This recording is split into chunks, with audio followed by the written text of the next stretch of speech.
روز قیامت چلے امام فرماتے ہیں کہ سب کے سب انبیاء کہہ رہے ہوں گے نفسی نفسی پروردگار بس میں جنت فردوس میں چلا جاؤں، ماننے والوں نے تو عمل نہیں کیا، اور ایک پیغمبر اسلام کھڑے ہوں گے کہہ رہے ہوں گے امتی امتی، پروردگارہ میری امت کا کیا ہوگا، میری امت بہت گنہگار ہے، اپنا نہیں سوچ رہے ہوں گے دوسروں کا۔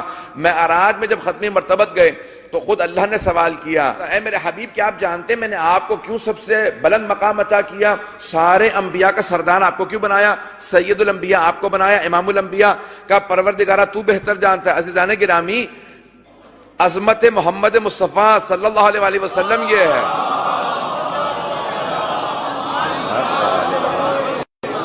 عاجل فرجاں کہ جانتے ہوں، لیکن جب خدا سے مخاطب ہو تو یہ نہیں کہا جاتا کہ ہاں میں جانتا ہوں، بلکہ اللہ بہتر جانتا ہے۔ کلام یہ ہے جناب ختم، یہ نہیں فرماتے ہاں میں جانتا ہوں، کہا کہ میرے حبیب کیا آپ جانتے ہیں میں نے آپ کو سب پہ کیوں فوقیت دی، کہ اللہ بہتر جانتا ہے۔ جس کو انتخاب کیا کیا وہ نہیں جانتے ہوں گے کہ ان کو کیوں انتخاب کیا گیا ہے، کہ اللہ بہتر جانتا ہے۔ کہ میرے حبیب اگر میں سب کو آزاد چھوڑ دیتا تو جو سب سے اخلاق میں آگے پہنچتے وہ آپ ہوتے۔ انکا لعلی خلق عظیم، آپ خلق عظیم کے مالک ہیں، آپ اپنے دشمن سے بھی مسکرا کے پیش آتے ہیں۔ عزیزان گرامی، حبیب خدا کا امیر المومنین کا بھی یہی روش تھی۔ آپ کے دشمن سب سے بڑا جو اعتراض کرتے تھے حضرت علی علیہ السلام پہ، وہ یہ کہتے تھے یا علی آپ میں سب خوبیاں لیکن آپ میں بس ایک برائی معاذ اللہ، یعنی ان کے حساب سے برائی تھی، کہ کیا کہ آپ ہمیشہ مسکراتے رہتے ہیں، میدان جنگ میں سب بھاگ رہے ہوتے ہیں اور آپ مسکرا رہے ہوتے ہیں، بڑی گھمسان کی جنگ ہو رہی ہوتی ہے آپ مسکرا رہے ہوتے ہیں، یا علی بڑے سے بڑے مصائب آ جاتے ہیں آپ ہمیشہ مسکراتے نظر آتے ہیں۔ آپ نے فرمایا کہ مومن کا کرب اس کے دل میں ہوتا ہے، چہرے پہ مسکراہٹ ہوتی ہے۔ تو توجہ ہے نا مجمع کی میرے ساتھ؟ تو اب ختم مرتبت کو اللہ نے کہا کہ میرے حبیب کیونکہ اخلاق کے اندر آپ خلق عظیم کے مالک، جناب ختم مرتبت کا اخلاق فوق العادہ تھا۔ آپ کا اخلاق ایسا تھا کہ جو دشمن بھی دیکھتا تھا، مشہور معروف واقعہ سب کے ساتھ کہ ایک مشرکہ ہر روز پیغمبر اسلام پہ اونٹ کی اوجڑی پھینکا کرتی تھی، جہاں سے پیغمبر کا راستہ تھا وہ اپنے بالا خانے پہ چلی جاتی تھی، چھت پہ چلی جاتی تھی اور اونٹ کی اوجڑی پھینکتی تھی۔ ایک دن اس نے اونٹ کی اوجڑی نہیں پھینکی، آپ نے دروازے پہ دستک دی، پوچھا کیا بات ہے آج تم نے، وہ جو جسارت کرتی تھی ہر روز گستاخی کرتی تھی، آج تم نے گستاخی نہیں کی، کہا آج میں بہت بیمار ہوں، کہا اگر کہو تو طبیب کو بلا دوں، اگر کہو تو میں باہر سے کھانا لا دوں، جو کہو۔ کہا کہ یہ آپ تو پہچان نہیں پائے، میں وہ جو اجڑی پھینکا کرتی تھی، پیغمبر نے کہا پہچاننے کے بعد کہہ رہا ہوں وہ تیرا عمل تھا یہ میرا عمل ہے، وہ تیرا کردار تھا یہ میرا کردار ہے۔ عزیزان گرامی، کون کہتا ہے اسلام تلوار سے پھیلا؟ اسلام پیغمبر اسلام کے اہل بیت کے اخلاق سے پھیلا۔ بے ختمی مرتبت کا اخلاق ایسا اخلاق تھا جو اخلاق حبیب خدا کو دیکھتا تھا وہ ان کا گرویدہ ہو جاتا تھا۔ کم ایسا اور کیا دیکھا؟ کبھی بھی ہم نے دیکھا کہ اس سفر میں ہمارے سر کے بال بڑھتے تھے، ناخن بڑھتے تھے، داڑھی کے بال بڑھتے تھے، لیکن ان کے بال نہیں بڑھتے تھے، ناخن نہیں بڑھتے تھے۔ ان کے خالق کو منظور نہیں کہ ان کے بال کاٹ کے گرا دیے جائیں، ناخن کاٹے پھینک دیے جائیں، ناخن وہیں پہ رہتے تھے۔ سارے صحابہ نے بھی یہی لکھا ہے، ناخن کبھی بڑھتے نہیں تھے، بال بڑھتے نہیں تھے۔ ایک مرتبہ صرف پیغمبر اسلام نے سر کے بال کاٹے، حجت الوداع کے موقع پہ، بس ایک حج کیا پوری زندگی میں، حجت الوداع کے موقع پہ سر کے بالوں کو منڈوایا۔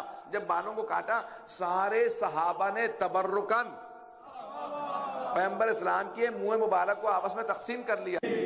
توجہ ہے نا گرامی؟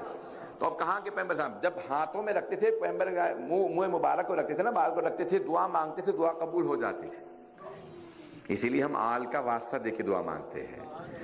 حضرت گرامی، جناب خدیجہ نے پوچھا میسرہ اور کیا دیکھا؟ کبھی بھی ہم نے دیکھا ہے کہ جب راستے میں کنویں آتے تھے، ویل آتے تھے، پانی نہیں ہوتا، اگر پانی نہیں ہوتا تھا یہ لعاب دہن ڈالتے تھے تو پانی بھر جاتا تھا، اور اگر پہلے سے پانی موجود ہوتا، کھارا پانی ہوتا تھا، پینے لائق نہیں ہوتا تھا، پانی جو ہے وہ پینے لائق نہیں ہوتا تھا، ساور واٹر ہوتا تھا یا پانی خراب ہوتا تھا، یہ اپنا لعاب دہن ڈالتے تھے تو پانی میٹھا ہو جاتا تھا۔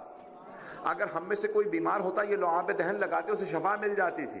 ارے جس کے لعاب دہن میں یہ اثر ہے اس کے خون میں کیا اثر ہوگا؟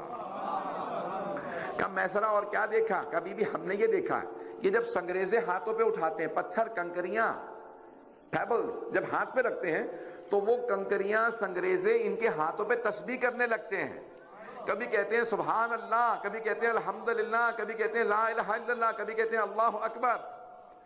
ارے ہاتھوں پہ سنگریزے آئیں تو تسبیح کرنے لگے، اور وہ جو آغوش میں پلے ہیں،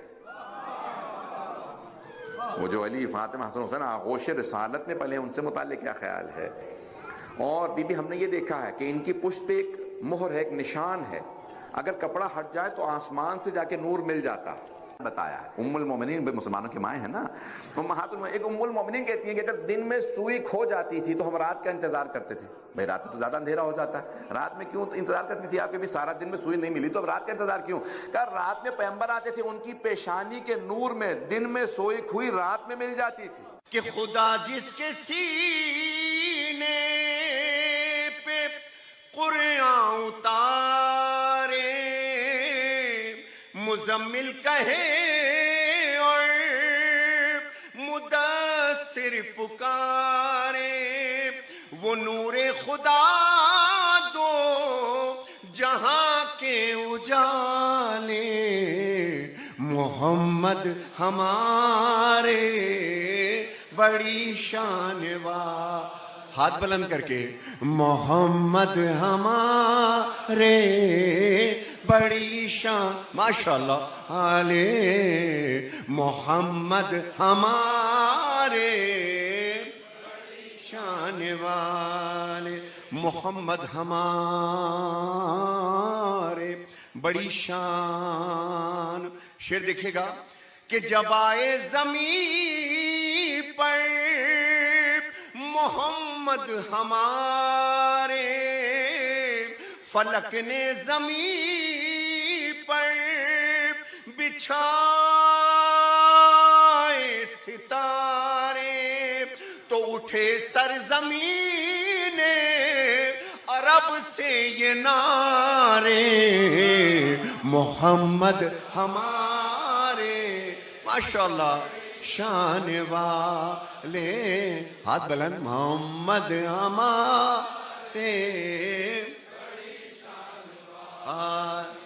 میں بزرگاں دی خدمت پیش کر رہا کہ میں سرکار، میری طرف دیکھ کر کے سنیے گا کہ زمانے نے بڑی کوشش کی کہ میرے سرکار کی نعوذ باللہ توہین کی جائے. کسی نے کچھ لفظ کہا، کسی نے کچھ لفظ کہا. اب میری طرف دیکھ کر کے یہ شعر سنیے گا. کون ہے میرے سرکار، کون ہے میرے سنکار؟ کہ بدن نور جن کا، بدن نور جن کا ہے، دل نور جن کا،